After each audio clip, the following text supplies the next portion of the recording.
6 pizza order. Definitely the grape jam, right, Leah?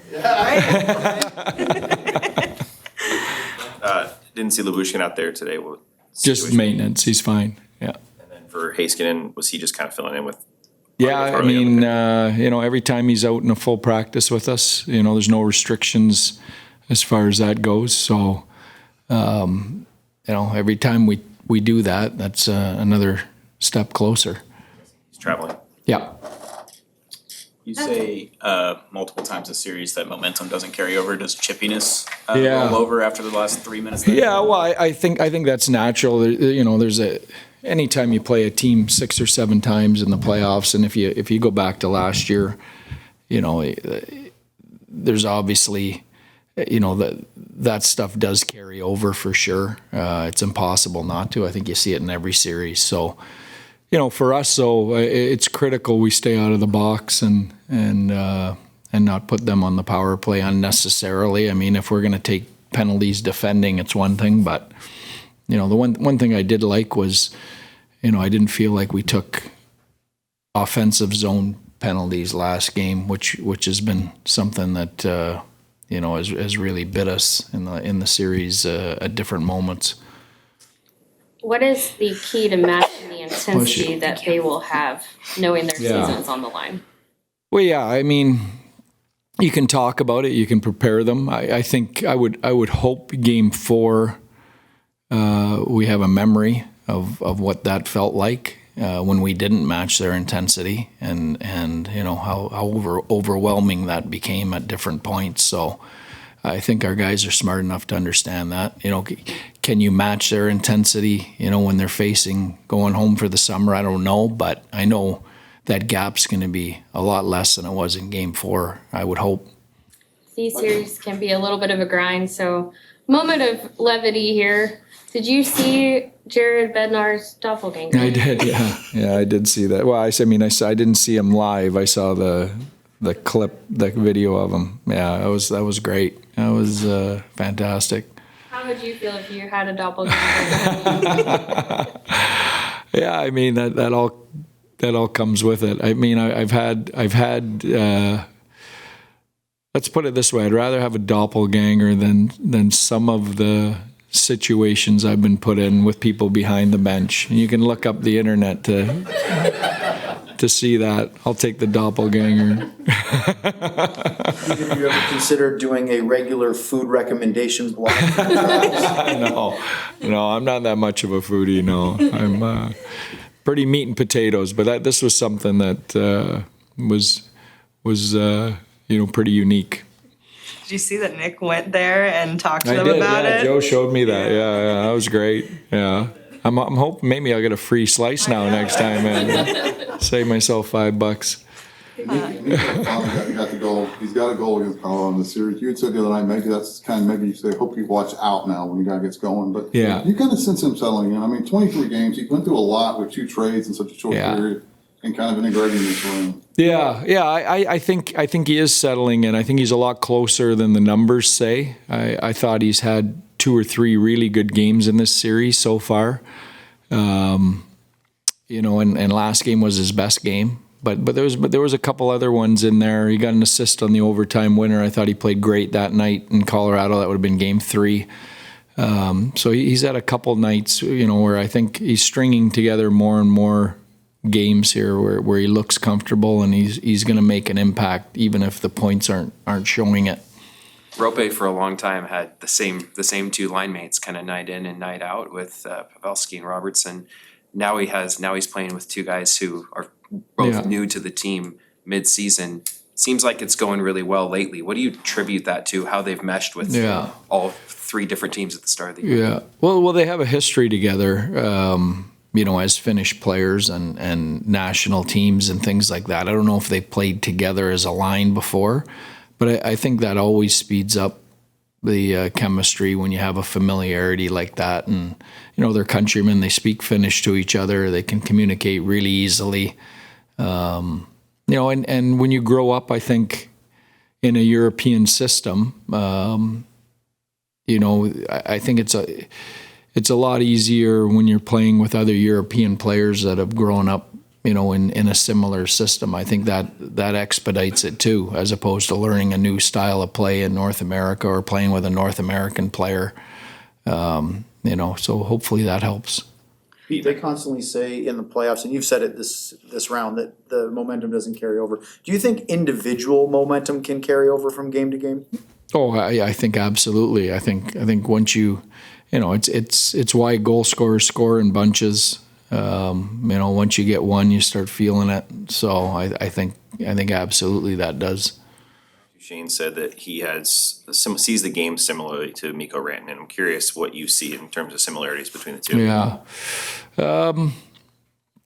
You know what? Both puck possession guys, both hard and heavy on the puck, like to have the puck on their stick. And then, they both have that element where they're not just one-dimensional when they have it. They can shoot it in the net, both of them, or, they both have good vision, can make a play with it. I think they have some similarities offensively. Mackenzie Blackwood seemed like a real challenge the first few games of the series. Seems like you guys kind of got to him last game. Was that just a matter of putting more pucks on net, or what change? Yeah, you know what? I don't know. I mean, listen, our offensive game and pressure we put on was much better last game than it was in game 4. We barely put any pressure on them in game 4. We didn't make them work at all. But game 1, 2, and 3, I thought we did. We put some pressure on him, and he was really good. And at different moments in that game, I think for us, we just got to keep going to that well. If we're putting pressure on him, we've got to make him work hard to make saves. What do you pull on from being in a very similar situation at this time a year ago?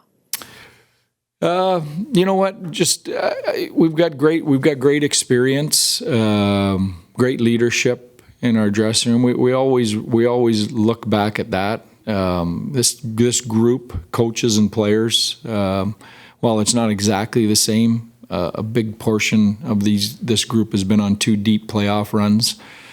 We've been here before. We've been up in series. We've been down. We've lost game 1, 6 or 7 times in a row. Found a way to scratch back into the series. Have been in elimination games both ways. So, those experiences are invaluable. What's the balance? Like you said earlier about game 4, you want to remember that feeling, but yeah. How much is the balance remembering that and remembering game 6 from last year? Yeah. I mean, you're right. I think I'm trying to. I mean, I remember game 6, the double overtime. Last year was a totally different series. I've talked about this. I think Colorado was a totally different team. I think we're a little bit different than we were last year. I think they're a totally different team than they were a year ago. So, I think we have to go instead of thinking about game 6 last year. I think we got to go in thinking about game 4 in this series and make sure that doesn't happen again. Are there moments with a coach like Bednar that you've coached against for so long, and in the playoffs even, are there still moments where they'll make an adjustment that maybe surprises you, or vice versa? Or at this point, does everyone kind of know everything about it? There's always minor adjustments. I don't think there's any surprises. There's no shocking. I don't think you get to this point. And you sure don't advance if you're going to entirely new concepts at this point in the year. I think everyone has a foundation to their game and why they're still playing, and you make some tweaks to that, but there's nothing major being changed this time of year. Or, if you are, you're in trouble. Okay, thank you. Thanks, Pete. Great game, 2-1 series lead, and then obviously the next game was a bit of a letdown. What's your plan to approach this game after taking another series lead? Yeah, I think it was a good, experience, good learning experience. I don't think we went into that game unprepared or we're not ready to go. I think, I think that first period, we gave up a shorty and then give up a, power play goal, a 5-on-5. It wasn't, terrible. And then I think in that second period, that was a learning experience for us. So, yeah, we took some stuff from that and we'll apply it tomorrow. And the last game's always the hardest one to get. I mean, you see in some of the series out there right now, it's you know, it's tough, and you know, teams don't go quietly in this league, and so we got to make sure we're going into a, you know, that they play really well in that building, obviously. And the nice thing is we've had some success there. We can draw on that. But, you know, people were asking me about momentum after last game or after game 4. And, you know, they've asked me about momentum early in the series. And I always say the same thing. I don't think there's such thing in the playoffs because teams just continue to adjust. And when you're playing a really good team like we are, and it's a new, you know, new day every day. So, yeah, we're focused and ready to go, and we'd love to end it tomorrow. We'd love to not have to come back here for game 7. You said there are things to draw off of. You have a pretty good recent memory of a game 6 in Colorado. What is it how important is it to try to get it down there? Yeah. I know you can build off what you did. Yeah, I mean, anytime we had a lead earlier in the series, we didn't use it to our advantage. Same thing happened to us against Edmonton last year. Fortunately, you know, we won game 5. But yeah, I think, like I said, it's just you regroup, you learn from what you did right and what you did wrong. We did some stuff wrong in game 5. I mean, we had some breakdowns and some things, and that's going to happen when you're playing a good team. And it's about how you adjust to it. And, you know, in game, you can't get too high or too low. And I think you just got to stay the course. And, you know, that's what makes playoffs beautiful, and that's what makes them stressful as hell at times. So, you know, I think we know we're going to get their best tomorrow, and we got to have our best. So I think we know what to expect from them, and now it's about, you know, doing our thing. Pete's talked a lot about matching desperation levels, right? So when you're down in a series, you hit a different kind of level because you want to get back into it. But is there a different feeling when you know that you can eliminate a team versus just take like a 2-1 series lead? Yeah, I mean, I don't like the word desperation. I think it's kind of a negative connotation to it. I like, you know, intensity and focus. And I think the one thing I saw from our group last game was the first time we've seen it from. I thought game 1 we had a bit of it. We kind of got bit by some tough bounces, but we had a little bit of swagger and confidence to our game with the intensity and focus that we played with in game, you know, 2 and 3. And I think we want to bring that to the table, whether we're facing elimination or about to hopefully eliminate somebody. And I think, you know, the vibe in that room last game was a little different. I felt for us, there was a different confidence level, different feel. And, you know, we got to have that tomorrow. So desperation, I think it's, you know, every now and then you got to have it in games. I mean, we had it in game 3 when we were killing a 4-minute in OT. That's a desperate time, but you can't play a full game like that because especially at altitude, it'll suck the wind right out of you. So, yeah, we got to go in feeling good, and you know, hopefully that feeling falls on them more than us. I think we saw some of that swagger with Bishel, the Jumbotron there at the end of the last game. It's gone viral, at least for me. I've seen it all over social media. What is it like to see a moment like that in a series like this? Yeah, levity maybe. Yeah, it was pretty funny. I think we were all looking at each other like, "Oh, good Lord!" But you know, I think we probably would have rather have seen that if they were about to be eliminated than, you know, in a different situation. But you know, it is what it is. I guess that's the league now.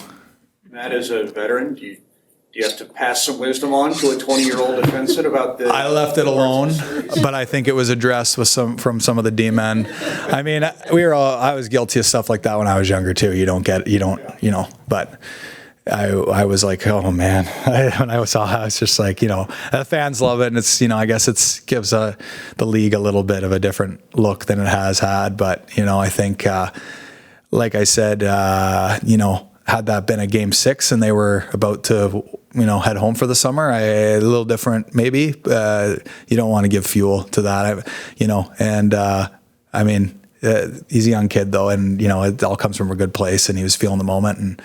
But you know, he might get a few extra ounces of body weight behind hits tomorrow from other guys after that. So he just got to deal with it now, I guess. I think some of it's just like you said, it's the moment. It's his first playoff in the NHL. Yeah. No, like I said, it's supposed to be fun, right? Yeah. I mean, I think, you know, when we're young, we all do some stuff that we look back on and shake our head, and I'm sure he'll laugh at himself down the road at that. But yeah, he was feeling it, and you got the crowd going. And, like I said, he just, sometimes when you do that stuff in the moment, you got to be prepared for what might come. So thankfully he's, basically Goliath out there and can handle a little bit more body weight being thrown at him. So he might have that a little bit. There might be a little extra juice when guys go in the corner with him on, tomorrow night. Speaking of the lighter side, if you guys enjoyed I'm sure you've seen the fake Jared Bednar behind the bench. I just saw it. I was dying. I mean, Bedsy's a well-dressed guy, young guy, good hair, and I saw the guy and I couldn't believe he got the suit color right. That was what blew my mind. Like, it was like bang on. And I said to my wife, I was like, how did this guy know? And she's like, well, maybe he just wears the same suit every game. I'm like, no, he had a burgundy one on in Denver. Like, what's that? He's got a scout that comes into the game early. No, actually? Yeah, his friends take a picture. It's outstanding. There's been a lot of viral moments in this building with people behind the glass, and I remember a certain situation a few years ago behind the Stars bench that everybody was paying attention to, and there's the other guy that isn't in. I guess I've heard he's not in society anymore. So there's been a lot of things happen in this barn. The Bedsy impersonator though is unbelievable. Even the hair color is like almost the exact same. So. I was dying when I saw it. I couldn't believe it. It was the suit color is what got me. I just was like, how great is this? So yeah, I saw it. I think my wife showed it to me, and yeah, she always finds that stuff. She's on Twitter more than I am, or X, whatever the heck you call it now. But yeah, I love it. I love stuff like that. I think people are so funny and clever, and nowadays everyone's trying to get a laugh on the internet. So Mikko finally got a goal in this series, and he goes back to Colorado on the other side. You see him maybe kind of settling in now. I mean, it's traumatic offseason, or traumatic midseason for him. 2 trades and 23 games with you guys. And you kind of sense him settling in now, getting that goal and getting on the sheet. Yeah, I don't think, for a guy like that, he scored a ton of goals. I mean, but as an offensive guy, you love to get on the board, and it doesn't matter how. So you feel good about it. You're playing your role. I mean, that's what us as offensive guys are paid to do. And, you can play a 10 out of 10 great hockey game, and if you don't, produce, if your team loses, you feel like you didn't do your job that night. That's just how it is. And I think we've all felt that way during the series. He hasn't been alone. I mean, I've been in that boat too. And I think at the end of the day, he's a veteran enough. And, the nice thing is we have the maturity level in our room that guys, they might be feeling a little snake bit or like they're pressing a little bit, but the game doesn't slip, because it's not about, the results all the time. It's about what you're doing day to day, and eventually you break through. And, Root made a great pass to him, and, for every goal he didn't score this series, it's nice that he got a little bit of a gift there on the back door, and he can loosen you right up. So I'm sure after you score a goal in this league, you're walking a little taller for sure after. It's just how it is. It doesn't matter who you are. And, he's already 6'4", so hopefully he's feeling 6'7" now. What about his integration into the room? I mean, no, he's been great in the room. I mean, I've known Mikko for a long time. We kept in touch. I saw him as a rookie. Even the year he came up, played a few games, went back down, won Rookie of the Year in the A. He and I have always had a really good connection and relationship, and we always saw the game the same way, and we still do. So we haven't got a chance to play on a line yet, but we're on a PP unit together right now, and it's I think our power play has been excellent this series, and against a good PK, and I think we could even have more than what we've got, especially last game. So. It's nice having him in the room is good. I mean, he just knows he's a great player because he behaves like a great player. So easy guy to bring in. I know it's a different season, but can you take some kind of comfort or confidence knowing that you were in pretty much the same situation last year, went in there and took care of business? Yeah.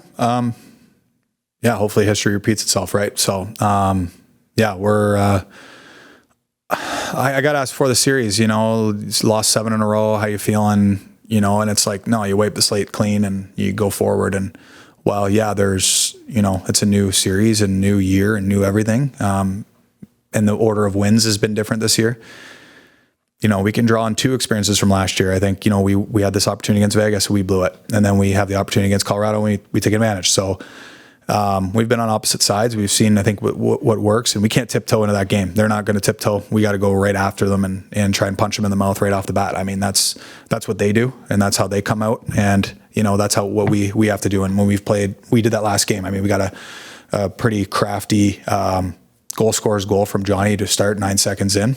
Nice, beginning to a game. It's a little bit easier to play when you have something like that happen right off the bat. But we got to carry that feeling in right off the bat tomorrow. Thank you. Thanks, Matt. Mikko, what was it like last year, kind of being on the other side of this game 6 and, watching Duchene score that goal, and just what was that experience like? And now being on this side of it. Yeah, it's obviously losing sucks always, and that's how we felt last year, and I felt, it was a tight series last year, and Dallas was a little bit better than we were then, but now it's obviously better to be in this side of the series where now you're up 3-2 and going to Colorado. We know it's going to be a tough game.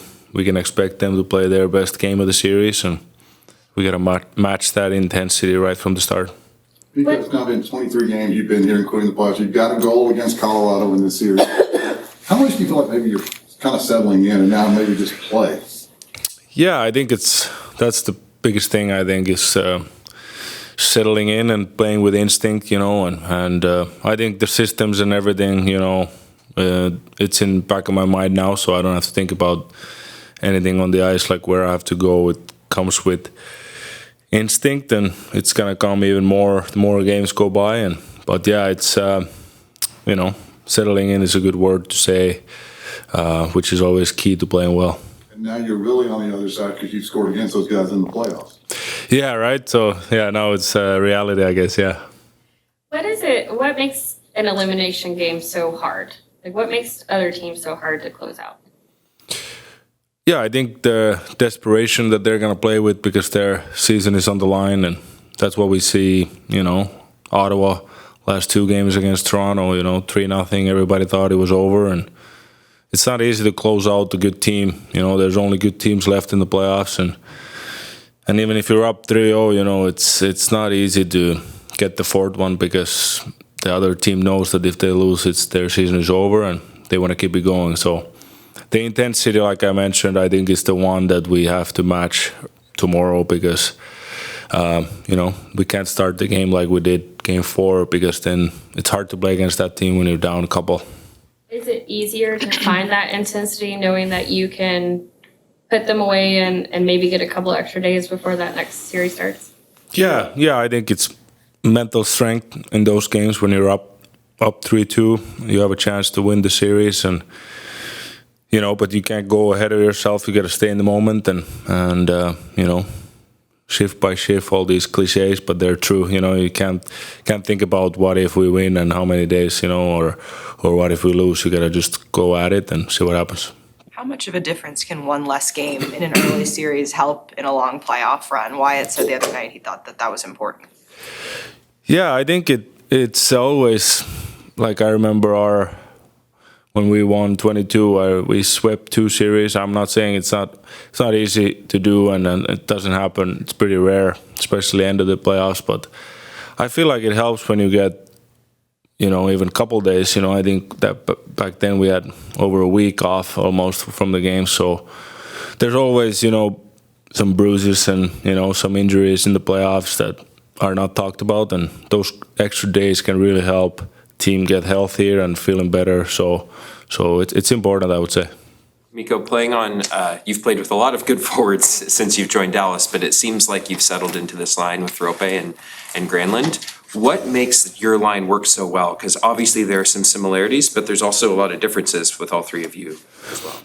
Yeah, I think chemistry is pretty good. I feel like it's maybe, I don't know if it's because we're all same nationality, but same language on the bench but yeah, it's obviously Rope brings the speed on the line more, and he can back their D really off with his speed. He's scary when he's coming downhill, and I think the work ethic, maybe all the Finnish people are pretty hard workers and in overall, and forechecking and stuff like that. We really try to take pride of that to get pucks back and extend some ozone time and try to play with the puck and obviously defend well. But yeah, it's been good, and I think there's another step we can take for sure. Matt Duchene talked about your history with him, specifically when you came up before going back to the AHL and winning MVP there. What are your memories of a younger Matt Duchene? Yeah, I remember. Obviously, he was really good to me my first year and helped me a lot. You know, obviously he was easy to talk to whenever I had questions, and he was always really nice to me. So I only had good memories of Dutchie, and obviously it's nice to reunite with him. He's an excellent player still at 35 or however old he is. You know, it's good to see that he can still do it at a little bit older age than he was then. Thanks, man. All right, thank you.